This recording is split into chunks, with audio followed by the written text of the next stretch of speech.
Selanjutnya panelis atas nama Ahmad Agil Ashrok dari Mahat Ali Pesantren Maslakul Huda fi Usul lil Fiqh Pati Kajen dengan tema analisis pandangan filosofis pencatatan nikah sebagai rukun nikah dalam CLD KHI. Waktu kita mulai 10 menit. Dipersilahkan. Bismillahirrahmanirrahim. Assalamualaikum warahmatullahi wabarakatuh. Alhamdulillahirabbil alamin wassalatu wassalamu ala sayyidina Muhammadin wa ala alihi wa ashabihi ajmain. Amma ba'd.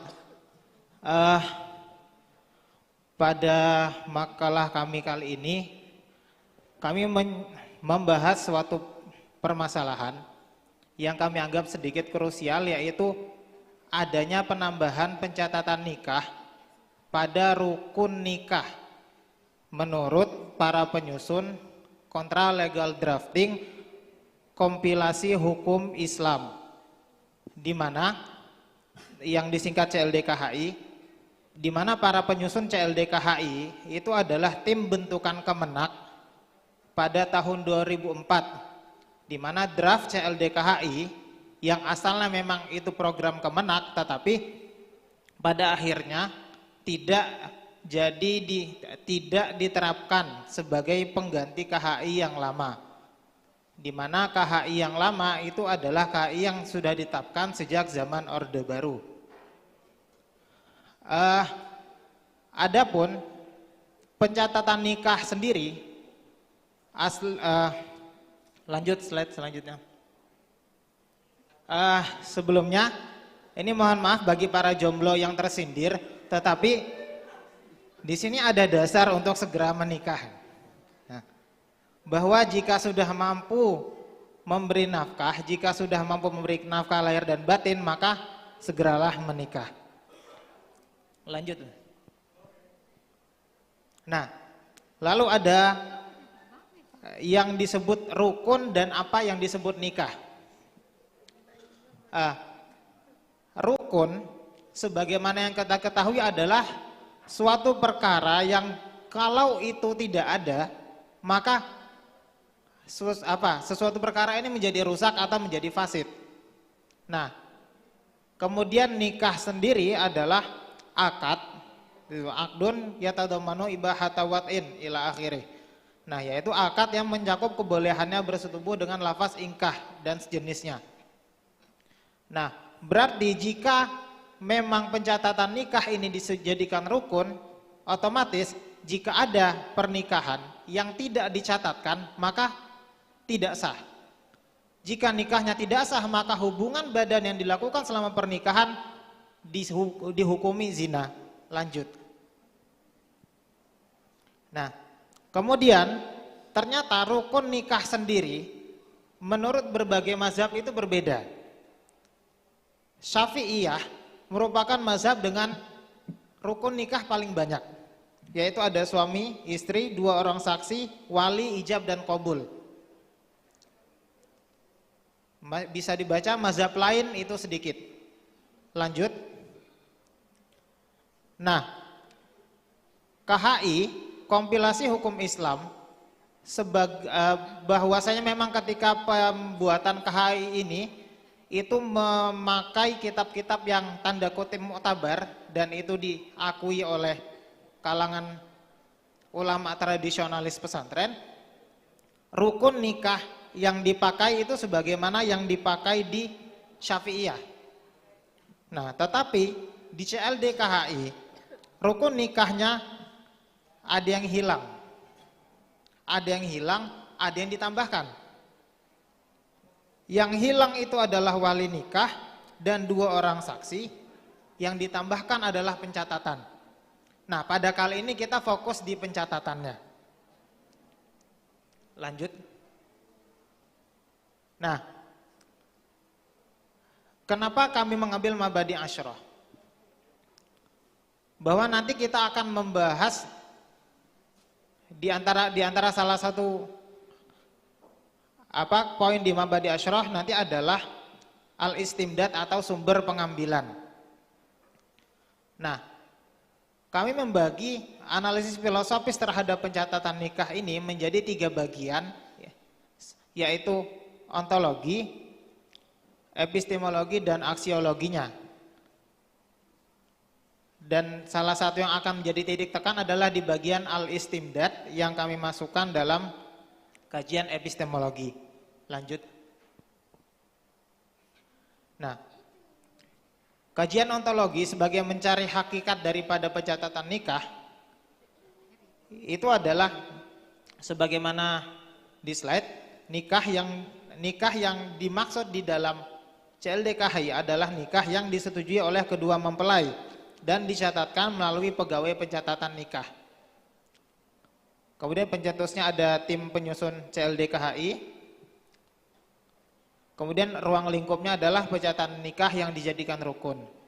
Lanjut. Nah, di kajian epistemologinya kami menemukan ketika membahas pencatatan nikah yang dijadikan rukun, kami mendapatkan bahwa sumber pengambilan istidlal yang dilakukan ketika nikah menjadi rukun itu ada 2, yaitu qiyas atau ilhaqi mungkin nanti. Yang kedua adalah sadu zari'ah. Nah, qiyas yang diambil berupa qiyas aulawi dari surat Al-Baqarah ayat 282 yang tentang hutang piutang. Bismillahirrahmanirrahim. Ya ayyuhalladzina amanu idza tadayantum bidainin ila ajalim musammam faktubuh. Ila akhiri ayat. Faktubuh menurut tim CLDKHI, dan ada juga kami dapatkan keterangan di tafsir Qurtubi dan Tobari kalau tidak salah, sebagian ulama mewajib faktubuh disebutkan sebagai wajib, di mana hutang itu wajib dicatat. Hutang yang wajib dicatat itu mempunyai ilat, yaitu itlaf. Kalau tidak dicatat, takutnya yang punya hutang itu tidak berkenan membayar dan menyebabkan hilangnya harta yang si pemberi hutang. Nah, hal ini sama diilhakan kepada nikah, di mana jika nikah tidak dicatatkan dan salah satu pasangan mengkhianati dalam tanda kutip pasangannya, itu akan menyebabkan berbagai masalah. Di antaranya adalah si anak misalnya tidak dapat warisan, si istri tidak bisa dapat warisan, tidak ada pengakuan sebagai ayah kandung jika tidak ada pencatatan nikah. Kemudian masih yang ini. Nah, yang kedua itu yaitu sadu zari'ah. Sadu zari'ah sebagaimana definisinya adalah suatu hukum yang ditetapkan untuk mencegah mafsadah yang timbul. Nah, di mana tentunya para penyusun CLDKHI ketika menetapkan pencatatan sebagai rukun itu guna mencegah mafsadah yang timbul tersebut. Lanjut. Nah, kemudian ini bagian aksiologinya, bahwasanya nisbah dari pencatatan nikah ini adalah adanya bukti saat adanya pelanggaran hak dari salah satu pasangan, kemudian aplikasi dari kaidah tasarruful imam manutun bil maslahah, bahwa CLDKHI ini kan tadinya diproyeksikan untuk menggantikan KHI, dan KHI digunakan secara legal oleh para hakim di pengadilan agama, sehingga ketika pencatatan diwajibkan maka ini merupakan perintahnya ulil amri atau imam, dan itu berdasarkan maslahah. Kemudian keutamaannya adalah mencegah kesewenang-wenangan oknum yang tidak bertanggung jawab, dan hasilnya dan ini merupakan suatu perkembangan dalam ilmu fikih. Lalu menunjukkan adanya himmah ulama dalam berjuang mengatasi problematika umat. Demikian pemaparan dari kami. Wallahu muwaffiq ila aqwamit thoriq. Wassalamualaikum warahmatullahi wabarakatuh. Waalaikumsalam warahmatullahi taala wabarakatuh. Jadi bisa saya tarik benang merahnya bahwa sebagaimana yang disampaikan oleh panelis ini bahwa pencatatan nikah itu menjadi rukun. Sebagaimana yang dipahami bahwa rukun ialah suatu hal yang harus ada di dalam pernikahan tersebut. Sesuai CLDKHI barusan bahwa nikah itu yang dimaksudkan ialah ada persetujuan dari kedua belah pihak. Jadi laki-laki setuju dan si perempuan juga setuju. Kemudian pisau analisisnya itu menggunakan dua dalam kajian epistemologinya. Pencatatan nikah menggunakan dua analisis. Yang pertama menggunakan kias dan yang kedua menggunakan sadud daroi atau saddan lid dari'ah. Di kiasnya dikutip ayat yang menerangkan tentang idza dayantum bidainin faktubu. Dikiaskan dengan den yang katanya barusan di inletnya itu takut ada kehilangan ya. Entah kalau istri itu hilang apa enggak ya, saya kurang paham. Kita diskusikan sebentar lagi. Ya dalam kaitannya saddan lid dari'ah untuk mencegah kemaslahatan ya dan seterusnya. Di aksiologinya menggunakan kaidah fikih yang menggunakan tasarruful yam ala ra'iyah manutun bil maslah. Baik. Ada 15 menit untuk kita dialog. Monggo, dipersilahkan. Yang putra, yang masih belum ya. Selatan. Yang jauh-jauh ini kasihan, yang dari Jakarta, Pak, yang dari Riau. Ya, monggo. Jauh-jauh ke sini cuman duduk gitu kan, eman. Sebutkan nama dari instansi mana.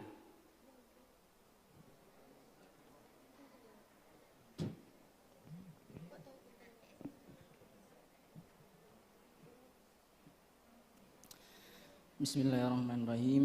Assalamualaikum warahmatullahi ta'ala wabarakatuh. Nama kami Faik Julia Ikna'a dari Mahat Ali Nurul Jadid. Yang ingin kami tanyakan dari pematerian yang telah disampaikan oleh panelis barusan terkait tentang penyamaan ilat antara pencatatan yang terdapat dari nasnya, yakni di dalam surat yang telah dibacakan tadi dengan pencatatan nikah itu kami kira dari sependek pemahaman kami kurang sesuai. Kenapa? Karena tidak mencukupi daripada syarat kias, yang mana yang sependek pengetahuan kami itu kan ada 4.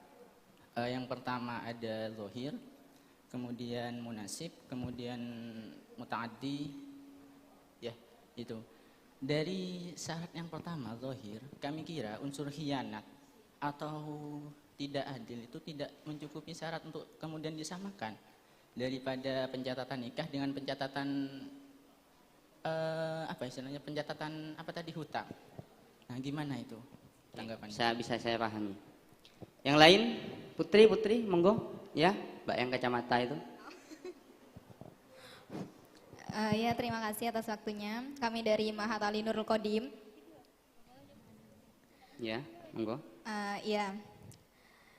Di sini tadi kan katanya disamakan dengan ayat hutang piutang, seperti itu.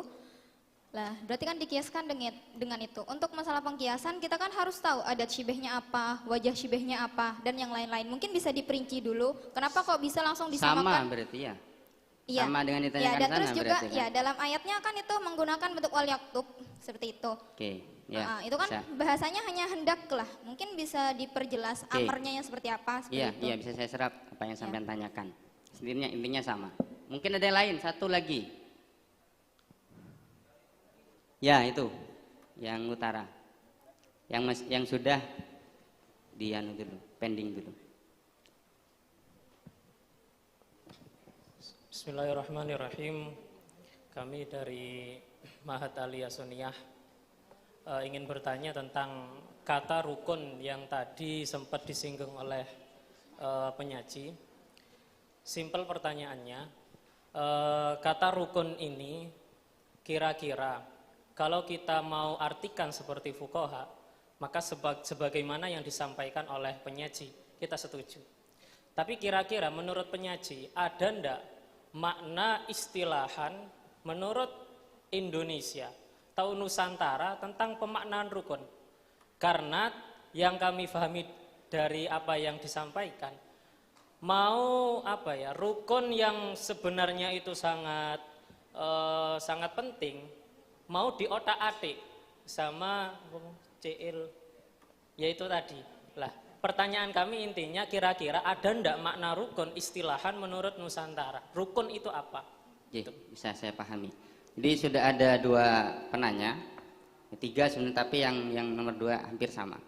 Jadi begini, mungkin bisa dipaparkan masalikul illah yang sudah sampean telusuri itu, letak kesamaan illat itu di mana begitu. Karena sebagaimana yang ditanya oleh penanya barusan, kok kayaknya ini tidak sesuai, tidak memenuhi syarat dari kias itu. Monggo bisa dipaparkan di masalikul illahnya itu mana?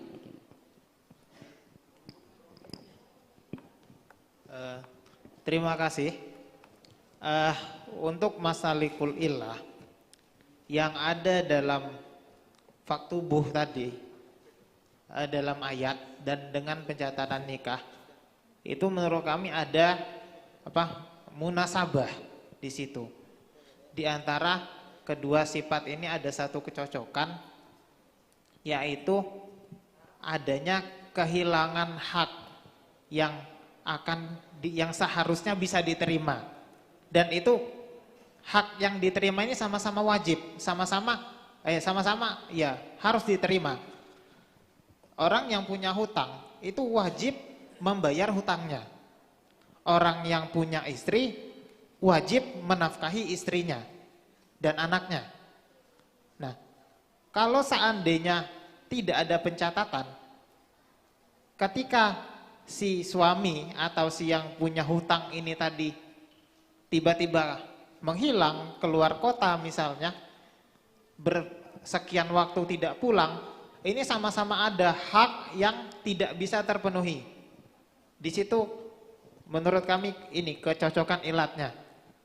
Kemudian ini masih ada lagi. Jadi kesimpulannya, letak kesamaan ilat itu terletak dari kehilangan hak. Jadi bukan kehilangan istri nanti, bukan ya. Jadi kalau hutang bukan kehilangan hutang, tapi kehilangan hak yang menggunakan munasabah. Monggo kalau masih ada tanggapan. Bismillahirrahmanirrahim. Kalau kita mengkiaskan nikah dengan ayat hutang piutang tadi, itu akan salah. Soalnya begini, ayatnya itu kan idza tadayantum bidainin ila ajalin musamman faktubu. Pakai fi'il madhi kan? Kalau kalian sudah berhutang, catat. Hutangnya sudah terjadi kan? Berarti menggunakan kitabah dijadikan rukun itu bukan maksud ayat, tapi kewajiban saja. Kalau kamu sudah berhutang, wajib catat, dan pencatatan itu bukan rukun hutang piutang. Dari sini nikah juga seperti itu. Pencatatan nikah itu nggak bisa dijadikan rukun kalau berdalil ayat tadi, gitu. Ya, mungkin dari penanya dulu, gimana tanggapannya? Bismillahirrahmanirrahim. Menanggapi yang dipaparkan oleh panelis barusan, memang iya kan penyamaan daripada kias itu kan munasabah, artinya memang dari satu sisi memang sesuai, tapi coba ketika ditinjau daripada masalikul ilah yang lain, semisal zahir, kemudian syarat ilat yang lain, semisal kayak zahir, bisa apakah dikeraskan mas suaranya, agak lebih gentle gitulah. Iya, mohon maaf. Jadi seperti ini, apakah tadi alasan ditulisnya hutang faktubu ya kan, menggunakan fil amar jelas wajib, menunjukkan al-amru lil wujub ya kan. Kemudian sifat hianah atau tidak adil itu apakah termasuk suatu unsur yang bersifat zahir? Kami kira ini perlu dikaji kembali begitu, tentang sifat hianah dan juga tidak adil itu. Jadi ada dua tanggapan berkaitan dengan kalau sudah tadi berpaparkan inletnya itu letak kesamaannya akan ada kehilangan hak. Kemudian yang dari Sukorejo menyampaikan faktubu hudiden itu bukan sebuah rukun, memang kewajiban sebenarnya. Kemudian dari penanya menyampaikan ini bisa mendobit apa tidak? Kan ilat itu kan salah satunya dikatakan ilat, syaratnya atau rukunnya harus mendobit. Monggo, bisa ditanggapi.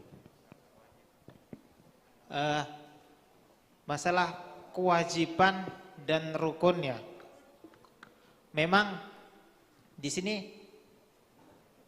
boleh ya memang ada perbedaan, ya ada farik baina ad-dain wan nikah, masalah pencatatan tadi, bahwa di dalam apa tadi, ketika berhutang, hutangnya tetap sah walaupun tidak dicatat. Bahasanya pencatatan kan merupakan satu hal yang lain selain hutang. Itu merupakan kewajiban di luar akad hutang. Nah, kemudian di pernikahan tadi dijadikan sebagai satu rukun. Oke, itu memang ada satu perbedaan. Tetapi masalah nasus soreh tadi juga, ini memang tidak nasus zahir ya. Memang tadi ilahnya juga munasabah. Nah, bahwa perbedaan ini bisa dibilang dalam hal ini menurut kami itu apa ya, mulgho gitu. Tidak dianggap dalam artian kalau kita ambil hikmahnya apa ya, yang ditimbulkan adalah kehilangan hak tadi. Ini sama-sama punya apa ya, akibat yang sama jika tidak dilakukan pencatatan. Kemudian masalah ini mundobit,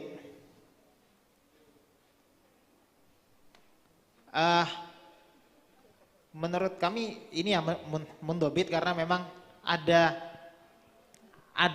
apa ya, akibat yang sama ketika tidak dilakukan gitu. Oke, ini yang Putri mungkin yang tadi sempat bertanya sama dengan yang Putra itu. Monggo tanggapannya. Mohon maaf sebelumnya, kami tetap tidak setuju sama yang ada di penelitian itu. Tadi katanya bilang, oh ini ternyata hukumnya wajib. Ketika ada orang melakukan suatu transaksi, maka dia wajib mencatat gitu kan ya. Tapi tadi juga sudah dijelaskan, tapi nggak apa-apa, kalau nggak dicatat nggak apa-apa, hukumnya tetap sah. Padahal namanya rukun. Apa pencatatan itu hukumnya rukun. Padahal rukun itu adalah sesuatu yang mana ketika tidak terlaksana, maka hukumnya tidak sah. Nah, katanya peneliti ini hukumnya sah. Itu kayaknya masih ada keraguan dari peneliti ini sendiri. Ya. Mungkin juga perlu dikaji lagi kajian i'rabnya sama asbabun nuzulnya dari ayat tersebut agar tidak menyamakan antara hukum nikah dengan hukum hutang piutang. Itu dari komentar dari mufassiroh ya. Perlu dilihat juga Pak, di situ Apalagi, kan Pak? amrun, di situ kan amrun ya. Memang amrun, tapi nggak semua amrun itu ya dulu alal wujub. Ada juga amrun yang ya dulu wairu wujub seperti itu. Mungkin bisa dilihat lagi di tafsirnya. Itu komentar dari mufassiroh Mas, dari Nurul Qadim. Jadi mungkin lebih dipertegas masalah rukun tadi. Jadi kalau misalkan diilhakkan dengan den, sedangkan den kita tahu bersama bahwa kitabah itu tidak wajib begitu. Kalau misalkan diilhakkan dengan den, seharusnya ya pencatatan tidak wajib. Kalau di sini malah dijadikan rukun. Mungkin ada rukun yang sebagaimana yang ditanya oleh As-Sunniyah tadi. Adakah rukun yang secara istilah Nusantara itu? Rukun dalam istilah Nusantara kami belum menemukan gitu Mas. Karena rukun yang kami ambil yang bahasa Arab, bukan rukun tetangga, rukun warga, bukan yang itu. Nah. Ya, berarti masih belum ada ya rukun yang tetap rukun sebagaimana yang kita pahami begitu ya. Monggo.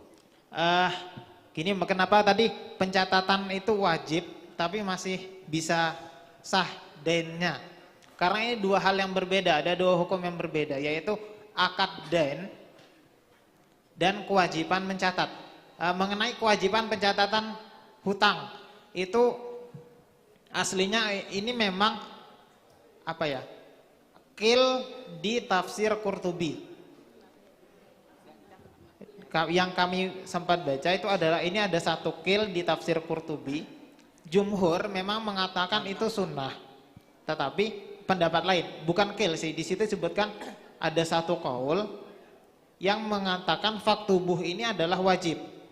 Nah, Karena di sini ranahnya adalah hanya apa ya, analisis bahwa kenapa tim ini bisa mengatakan itu wajib, selain mungkin nanti ada ya kalau kita bisa mengambil bahwa darul mafasid muqaddamun ala jalbil masalih.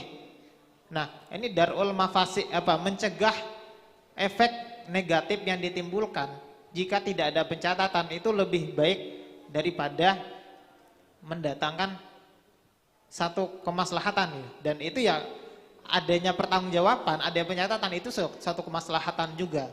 Oke, mungkin lebih diperjelas mana letak masolehnya dan mana letak mafasidnya. Biar kalau barusan kan dari kias itu sudah ada problem. Kalau misalkan menggunakan darul mafasid bisa tidak? Bisa dan dari ahnya itu. Mungkin lebih diperjelas di sana. Masalah yang ditimbulkan, mafsadah yang dihindarkan sebagaimana tadi adalah zon ya, walaupun ini masih bersifat zonni, yaitu adanya oknum yang tidak bertanggung jawab mengenai pernikahan yang dilangsungkan. Karena setelah kami searching juga ketika pembuatan tulisan ini, itu memang ada beberapa artikel yang ada berita-berita gadis-gadis muda yang ibu-ibu muda yang dinikahi di bawah tangan tanpa surat, yang ditinggal ketika hamil. Nah, ini kan ketika anaknya perempuan maka akan lebih jauh nanti mafsadah yang ditimbulkan. Maksudnya ketika menikah walinya siapa, kalau bapaknya tidak ada, ini mafsadahnya. Oke, cukup karena waktunya sudah habis. Itu tadi pemaparan berkaitan dengan pencatatan nikah, atau walaupun bahasanya rukun yang sebagaimana dipahami, tetap rukun yang kita pahami, tetap wajib, atau walaupun tadi ada problem. Ya mungkin ini hanya sekedar konsep ya. Ya lagi-lagi karena sekedar konsep, mungkin apa sebagaimana Derrida menyatakan ini menjadi selanjutnya ada apokaliptik, ada aporia maha besar, masih timbul tanda tanya lagi begitu. Ya namanya juga sebuah penelitian ya seperti itu. Sudah, itu yang bisa disampaikan. Monggo tepuk tangan dulu.